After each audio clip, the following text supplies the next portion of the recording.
Hi, this is Cheryl Gallant, your Conservative Member of Parliament for the crime-fighting riding of Renfrew-Nipissing-Pembroke. Word has leaked out from the Liberal caucus that the Foreign Minister has been briefing Mark Carney about tariff negotiations. This is unbelievable. It's outrageous. This is Liberal arrogance on steroids. The government is giving information to Carney, who has no official role in government and has never been elected to anything. The other Liberal leadership candidates haven't been briefed. Opposition parties have not been briefed. Even Liberal MPs were only briefed after Mark Carney was given the inside edge. None of Katie Telford's puppet ministers would act without her permission. The fix was in from the start. Carney's cabinet will be Trudeau's cabinet. Carney's office will be Trudeau's office. Same staff, same corruption, same cabinet, same policies. Carney will keep the Liberal plan to increase prices. Carney wins, Canada loses. Despite all his huffing and puffing, the tariff threat is Trudeau's dream come true. Just as COVID was a crisis to exploit, so is the threat from our former friend and ally south of the border. When he isn't burying landmines to explode for the next parliament or sabotaging the courts with cronies, Trudeau's been parading around the world for his last hurrah, feathered and using a crutch. He even eked out a photo op from Buckingham Palace with the king all decked out in battle regalia. The truth should be known. This was a crisis of Trudeau's own creation. Now, he didn't mastermind this Armageddon. It was conceived through sheer incompetence. Fentanyl. Over 50,000 loved ones lost so far. That's more than the number of our soldiers killed in World War II.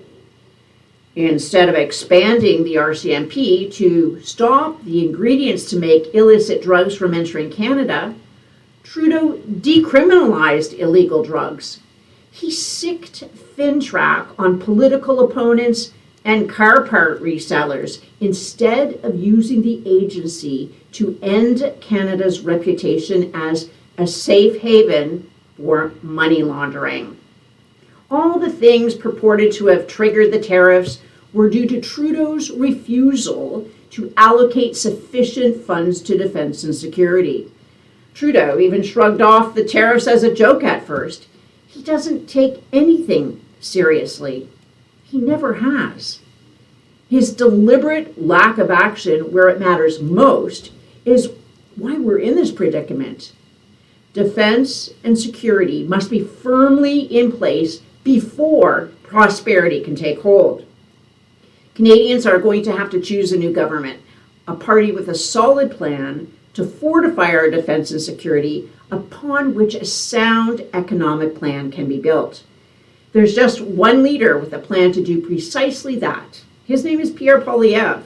He's the only federal leader who's not just like Justin. As advisor to Justin Trudeau and Finance Minister Freeland, carbon tax Carney pushed the tax policies on Canadians at the same time he was president for a company that benefited from the advice he gave.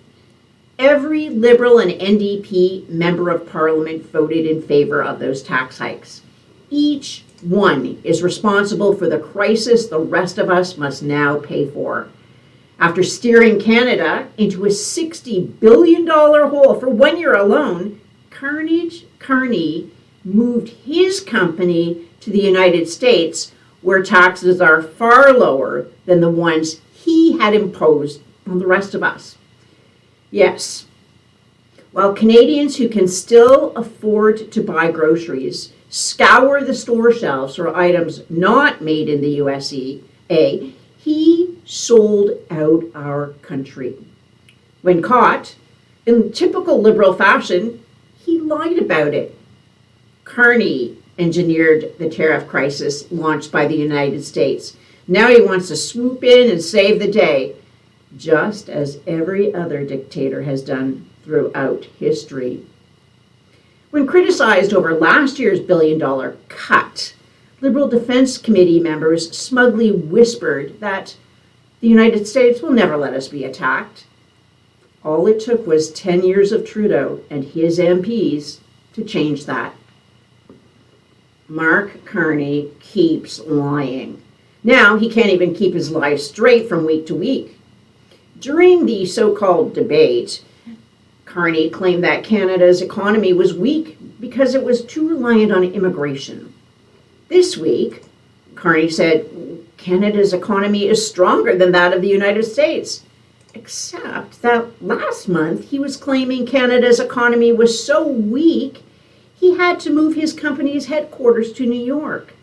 That was before he claimed he had no role in moving the headquarters to the U.S., except for the fact that we have a signed letter from Mark Carney urging his shareholders to support his plan to move the company to the United States.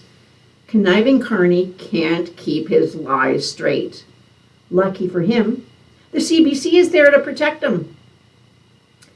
This afternoon from 1 p.m. until 3 p.m., I'm hosting a town hall meeting at the Pembroke Legion on crime in the Valley.